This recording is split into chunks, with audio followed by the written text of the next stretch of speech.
Sir. నమస్కారం అండి. మన డిప్యూటీ సీఎం కళ్యాణ్ గారు అడవి బాటకి వెళ్ళారు. సో ఎలాంటి అభివృద్ధి చేస్తున్నారు పవన్ కళ్యాణ్? అడవి తల్లి బాట నిజంగా గిరిపుత్రుల పాలిట వరం అది. పవన్ కళ్యాణ్ గారు గిరిపుత్రులకు ఇచ్చిన హామీ, మీ బతుకులు బాగు చేస్తాను, మిమ్మల్ని మీరు ఆకలితో ఉండనివ్వను, మీకు మంచినీళ్ళు అందిస్తాను, రోడ్లు ఇస్తానని ఒక్క మాట చెప్పినందుకు కానీ వేళ 1000 కోట్లు సుమారు అభివృద్ధి కార్యక్రమాలు వేళ రేపు గిరిపుత్రులు ఆహాధ్వనాలు చేస్తున్నారు. పవన్ కళ్యాణ్ గారిని దేవుళ్ళ పొగుడుతున్నారు. మా దత్తపుత్రుడు ఇతను, ఎవడో ఏదో అన్నాడు దత్తపుత్రుడు కాదు, నిజంగానే మా దత్తపుత్రుడు. ఈవేళ వాళ్ళు చేస్తున్న కార్యక్రమాన్ని చూసి ఆనంద బాష్పాలు కారుస్తున్నారు. మా కోసం ఈ మహానుభావుడు వచ్చాడా, నిజంగా ఈ మహానుభావుడు దేవుడితో సమానం. రోడ్లు, మంచినీరు, వాళ్ళ జీవన ప్రమాణాలు పెరగాలని, వాళ్ళు మనతో పాటు సమానంగా ప్రతిరోజు కూడా ఆకలితో ఎవరు కూడా అలమటించకూడదనే ఉద్దేశంతో ఈవేళ చేస్తున్నటువంటి పవన్ కళ్యాణ్ గారు చేస్తున్న అభివృద్ధి నిజంగా వాళ్ళ గుండెల్లో నిలిచిపోతాడు జీవితాంతం.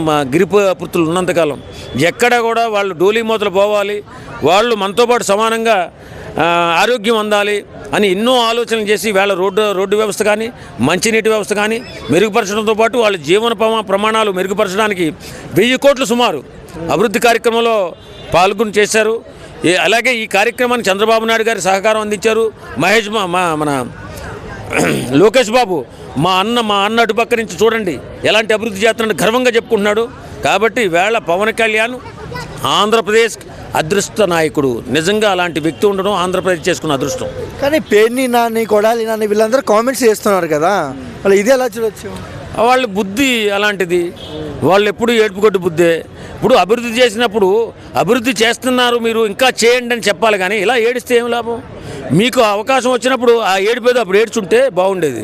ఓన్లీ సంక్షేమ పథకాలు ఇచ్చుకుంటా పోయి అదే అభివృద్ధి అనుకున్నారు. ఇక్కడ ప్యాలెస్లో పడుకుని బట్టన్ నొక్కడం అభివృద్ధి అనుకున్నారు, అందుకే 11 పడిపోయారు. ఇప్పటికైనా బుద్ధి తెచ్చుకుని జరుగుతున్న అభివృద్ధిలో మీరు పాలు పంచుకోండి, మీ నాయకులు పాలు పంచుకోండి, వెళ్ళి ఆ కార్యక్రమాన్ని మీరు కూడా జయప్రదం చేయండి. అంతేగాని ఇలా ఏడుస్తూ కూర్చుంటే రేపు పొద్దున్న మిమ్మల్ని నీచంగా ప్రజలంతా చూసే ఇప్పటికే పోయింది మీ పరువు అంతా. ఇప్పుడైనా ఇలాంటి మహానుభావులు చేస్తున్నటువంటి అభివృద్ధిలో పాలు పంచుకుంటే రేపొద్దున భవిష్యత్తులో మిమ్మల్ని కూడా ప్రజలు నమ్మే అవకాశం ఉంది. కాబట్టి మీరు అభినందించకపోయినా పర్లేదు, ఇలాంటి విమర్శలు మాత్రం చేయకు పేరునాని బుద్ధి తెచ్చుకుని ఇప్పటికైనా మంచిగా ఉంటామని కోరుకుంటున్నాం. ఓవరాల్గా పవన్ కళ్యాణ్ గురించి ఏం చెప్తారు? ఏముందండి, మనుషుల్లో దేవుడు.